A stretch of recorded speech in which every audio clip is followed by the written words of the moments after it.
Good morning and welcome to the Thursday Thought. Well, some days it just hits.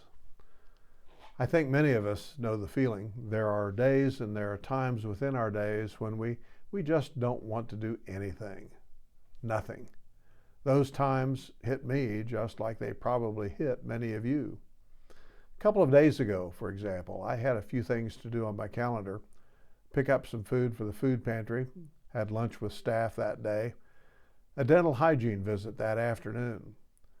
Nothing extraordinary for me, but for some reason unknown to me, about mid-morning as I was sitting by myself, something washed over me that caused me just to deeply groan, move my hands through my hair, and wish I could just go home and sleep the day away in a dark and quiet room.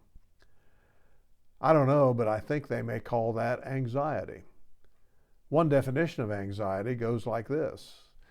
It's a state of apprehension, uncertainty, and fear resulting from the anticipation of a realistic or fantasized threatening event or situation, often impairing physical and psychological functioning. Well, I'm not sure if that was exactly what I was suffering that day, and I'm not really sure what I was anticipating that day either. Nor do I suspect that it was anything realistic, whatever it was. But at that particular time, I was basically frozen, unable to think of much of anything except wanting to just go away for the day into a cocoon. Thankfully, that only lasted a couple of minutes, and I snapped out of it and I continued on with my day. Once I began to think a little more clearly and to process, I thought that some of my apprehension might be coming from my work as an elder of our church.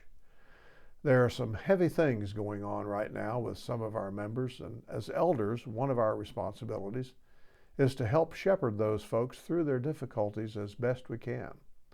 Inevitably, we begin to feel the weight of what's on their shoulders as we work with them. I presume that's part of what Jesus meant when he told us to help bear one another's burdens.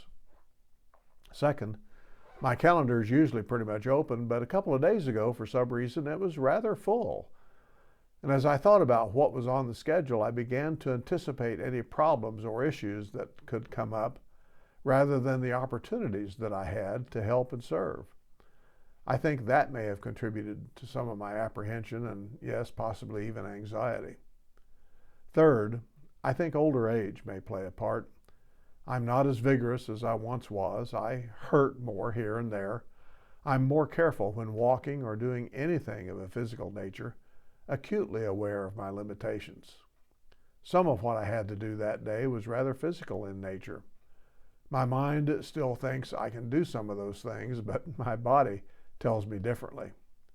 That can be somewhat depressing, and that can lead to some kind of avoidance of the whole situation. Well, I've had these brief encounters with this, what I would call mild anxiety, rather regularly for many years. Sometimes they come minutes before we set out on a long road trip. I think about all the things that can go wrong and whether or not I've planned appropriately. And then when I actually get up and go to the car, it all goes away, and I once again look forward to the trip. Other times, they'll come maybe the night before when I know I'll have a really busy day the next day. And I wonder how I'm going to get through the day, but when that day actually comes and goes, I wonder what I was worried about. And sometimes it'll just come for no apparent reason. I'll just kind of have this cloud of sorts fall over me with an accompanying sense of dread and gloom. Again, it doesn't last but a minute or two, and I sort of snap out of it and go on with life and living. Based on some quick internet research, it seems that over half the population in the U.S. may have, at some time or another, low levels of anxiety. Levels maybe that need no treatment or very little treatment and can be managed effectively. I don't know much about mental health, and I certainly am no expert on anxiety, but I have to think that I'm certainly not alone. I'm probably one of those 50-some% of people who report mild or low levels of anxiety from time to time. But that knowledge does little, however, to make things better. I've lived with this phenomenon for years, and I've I've never seen the need for help or treatment. It's just part of me anymore, and I'm guessing for many of you as well. I wonder if this is one reason why there are dozens of verses in the Bible about worry and anxiety.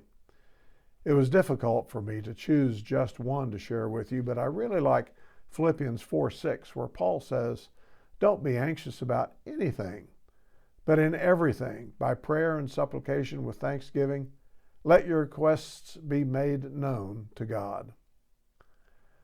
I like that idea of with thanksgiving that he mentions here.